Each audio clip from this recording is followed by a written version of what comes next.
estamos en Hashtag Internacional hablando de las crisis en los procesos de paz alrededor del mundo para que nos ayuden a entender lo que está sucediendo hoy en el proceso de La Habana. Y como estábamos hablando de negociar en medio de la guerra, los invito a ver esta pequeña nota sobre el asesinato de Rabin en Israel.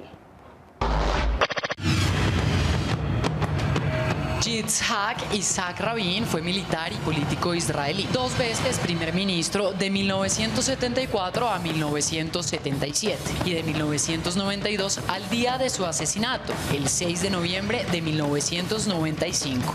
Rabin recibió el Premio Nobel de la Paz en 1994, un año antes de morir, debido a sus esfuerzos por lograr la paz, que culminaron en los acuerdos de Oslo. Isaac Rabin se comprometió a negociar la paz como si no hubiera terrorismo y a luchar contra el terrorismo como si no hubiera negociación de paz.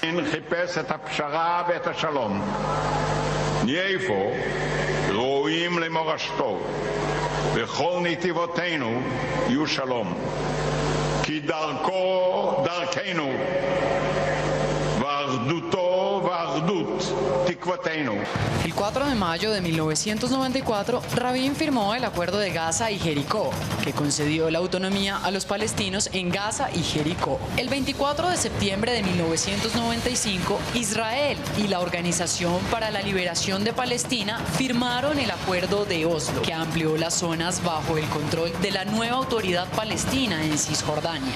Un tratado de paz entre Israel y Jordania se firmó el 26 de octubre de 1994, un paso más para conseguir la paz en Oriente Medio. Rabin fue asesinado el sábado 4 de noviembre de 1995 en Tel Aviv por Yigal Amir, un estudiante judío extremista de la Universidad Bar-Ilan, perteneciente a la derecha radical israelí y opuesto a las ideas de entregar territorios a cambio de la paz. Fred, negociar en medio del conflicto. Tu pregunta inicial era si era la regla o la excepción. Yo creo que ni es la excepción ni es la regla. Si uno mira un poco los diferentes procesos, hay procesos donde negociaron en medio del conflicto y procesos donde no negociaron. Hubo un cese a fuego relativamente temprano. Antes, inclusive, o sea, como condición inicial o prealable para la negociación. Lo que pasa es que depende mucho del contexto y de la correlación de fuerza en el terreno. Muchas veces la parte que está a favor o más a favor de un cese al fuego bilateral es la más débil, porque no quiere ser aplastada, digamos, militarmente y piensa a veces poder recuperarse cuando se está negociando. Y obviamente los que menos son partidarios de un cese al fuego bilateral durante o como condición inicial a la negociación son los que no tienen mucho que ganar con el cese al fuego. Entonces en Colombia yo creo que a mí personalmente creo que la decisión fue bastante justa. Se debe entender obviamente con todo lo que ha pasado en el pasado, pero digamos que no es ni una regla ni una excepción. Y en algunos casos, perdón, termino con eso, en algunos casos el cese al fuego ha permitido avanzar en las negociaciones, en otros casos fue realmente neutral y en otros casos la negociación de Media fue un obstáculo. Yo quisiera agregar ahí es que la negociación sin violencia o fuera de conflicto con un cese al fuego está, creo yo, sobrevalorada.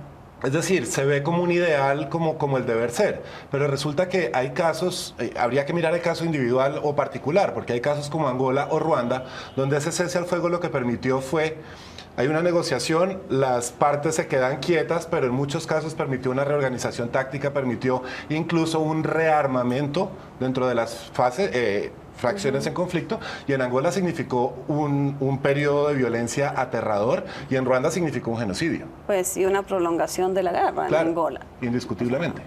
Ahora, no siempre, Fred, quisiera señalar algo con relación a lo que dijiste, no siempre los partidarios del cese al fuego para comenzar negociaciones son los actores más débiles. En algunos casos medir esa correlación de fuerzas es muy difícil, y estoy pensando en el caso de Irlanda del Norte, donde ambos, los grupos unionistas paramilitares y los grupos republicanos, son los que deciden instaurar un cese al fuego antes de comenzar las negociaciones. No es cierto, pero cuando hay discrepancia... Lo mismo ocurre en Sri Lanka, donde también en un momento, no al final del conflicto, sino en el 94, cuando los Tigres también estaban en un estado de fortaleza bien importante. No, lo que quiero decir es que si están de acuerdo las dos partes, no importa que haya... Ajá. Sí, pero cuando hay una divergencia, en general ¿Por qué hablamos solo de las dos partes? Parecería que una de las razones por las cuales en muchos lugares no puede haber cese bilateral es porque la opinión pública no lo resistiría, y eso parece ser uno de, digamos, de los casos aquí. Les quería preguntar, y sobre todo porque Fred, como eres experto en El Salvador, el tema de los acuerdos parciales. Una alternativa es buscar acuerdos parciales de corte humanitario. Aparte de El Salvador, digamos, ¿en qué otros casos se ha visto eso?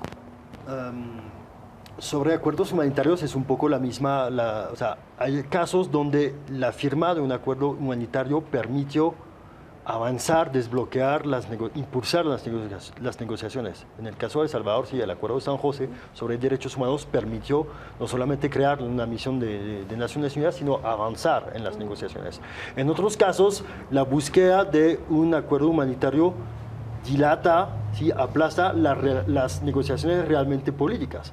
Se suele decir que el problema no es solamente humanizar la guerra, el problema es solucionar el conflicto. Entonces ahí también hay una diferencia. En casos de acuerdos humanitarios, hay algunos casos que, ¿cómo decir? Yo creo que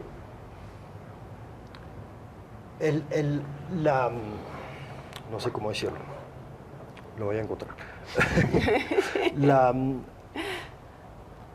No sé cómo decirlo. Bueno, y me confundiste a mí también buscando sus palabras, pero esto que tú planteas de que puede dilatar es justamente lo que planteaba Sergio Jaramillo cuando dijo en varios foros académicos, la razón por la cual no buscamos los acuerdos parciales es porque eso nos consume tiempo y queremos llegar a los acuerdos finales cuanto antes. Dada la experiencia internacional de los casos que ustedes conocen, ¿ustedes recomendarían para Colombia unos acuerdos parciales en este momento? Y arranco con Egoitz. Yo creo que aquí cada caso, la casuística es enorme. Yo creo que cada caso es distinto. Pero yo no lo recomendaría, la verdad. Yo creo que las reglas que se han puesto del juego, que es muy importante, ¿no? La negociación para negociar, ¿no? La prenegociación, en el cual este famoso moto que tenemos ahora aquí en el país, que es nada está acordado hasta que todo está acordado, yo creo que si las dos partes están de acuerdo en eso, yo creo que digamos, es el camino a seguir. Me acuerdo de la fase final de los acuerdos de Irlanda del Norte, en el cual pasó un poco lo mismo. Ahí físicamente se les encerró en un castillo, básicamente, para que negocien. Y hasta que no terminaron de hacerlo todo, no salieron de ahí. Suena un poco digamos, es demasiado, pero fue así. Pues me dicen que este conjunto en el que están no es el rumbeadero que dicen que es aquí, ¿no? Que es una cosa bastante estilo monasterio, donde hasta para conseguir verduras es un problema, pero pero es esa idea. Yo creo que lo que se acuerde en el momento es lo importante. Hay lugares, como comentaba Fred antes, en el tema de El Salvador, que igual sí eran importantes que haya esos acuerdos parciales humanitarios. Yo creo en Colombia no. Yo creo que empezar a hablar de eso y a romper un poco las reglas del juego de negociación, que ha costado mucho. ¿Tú recomendarías aquí un Lo cual no quiere decir, por supuesto, que no cumplan un papel. Claro.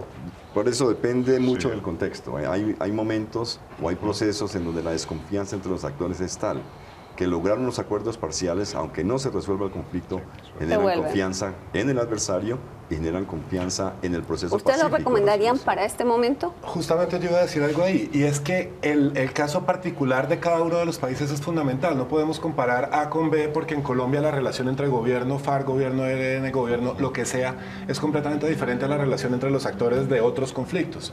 Si para Colombia funcionó en un momento determinado sentarse a hacer un documento sobre el cual iban a negociar, y se generó una confianza suficiente para que A y B se sentaran a negociar, y han funcionado con ese documento o con ese plan de acción durante 2 años, y ha habido unos preacuerdos o unos puntos de ese acuerdo ya acordados, ¿por qué tenemos que salirnos por otro camino si está en teoría dando resultado?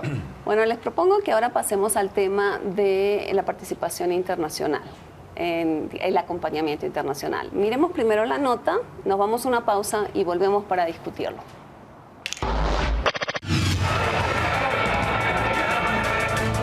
Y Noruega, países garantes del actual proceso de paz en La Habana, confirmaron que las FARC y el gobierno de Colombia acordaron en las últimas horas las condiciones necesarias para la liberación del general Rubén Darío Alzate y sus acompañantes, y así reanudar las negociaciones de paz. En respuesta a una solicitud de facilitación del gobierno de la República de Colombia y de las Fuerzas Armadas Revolucionarias de Colombia, Ejército del Pueblo, FARC-EP, anuncian lo siguiente: las liberaciones se llevarán a cabo a la mayor brevedad posible. Cuba y Noruega agradecen la actitud constructiva del gobierno de Colombia y la FARC-EP, reiteran su firme apoyo a los diálogos de paz y continuarán contribuyendo en todo lo posible para lograr un acuerdo final para la terminación del conflicto y la construcción de una paz estable y duradera en Colombia. Hay que recordar que no es la primera vez que otros países deciden participar como garantes en procesos de paz en Colombia. Entre 1982 y 1986, en el gobierno de Belisario Betancur, se conversó con la guerrilla de las FARC y se logró un cese al fuego y la desmovilización de algunos hombres armados. Se creó el partido político Unión Patriótica, pero la gran mayoría de políticos de la UP fueron asesinados. El proceso no contó con ninguna participación internacional y la paz no llegó. Entre 1986 y 1990, en el gobierno de Virgilio Barco, se logró lo que para algunos es quizás el único proceso de paz exitoso. El M-19 se desmovilizó y se convirtió en un partido político.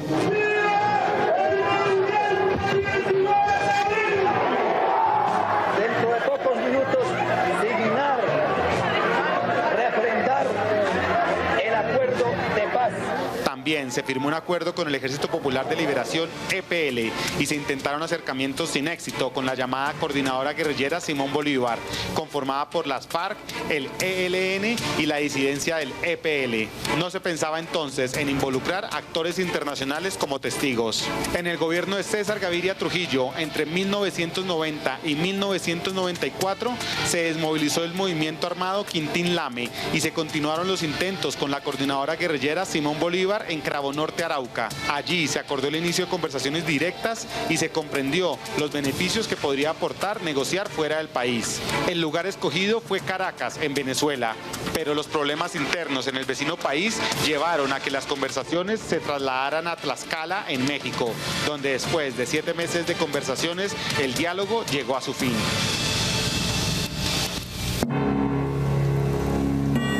Entre 1994 y 1998, en el gobierno de Ernesto Samper, se desarrollaron las conversaciones de Maguncia, nombre de la ciudad en Alemania donde tuvieron lugar. El facilitador en esta ocasión fue un ciudadano alemán, Werner Maus, y algunos líderes guerrilleros realizaron un periplo que incluyó al Vaticano, donde se le dio al plan de paz una bendición de la Iglesia Católica. Este proceso no logró mayores avances y se quedó en buenas intenciones. Durante el gobierno de Andrés Pastrana, entre 1998 y 2002, se desmilitarizó un área conformada por 5 municipios de Meta y Caquetá, conocida como la zona de distensión, para llevar allí a cabo las negociaciones de paz. En el curso de los 4 años de negociaciones, la presencia internacional fue intensa. El presidente Pastrana solicitó el nombramiento de un enviado especial del secretario general de las Naciones Unidas, un puesto que fuera ocupado en primer lugar por el noruego Jim Igland y luego por el estadounidense James Lenoir.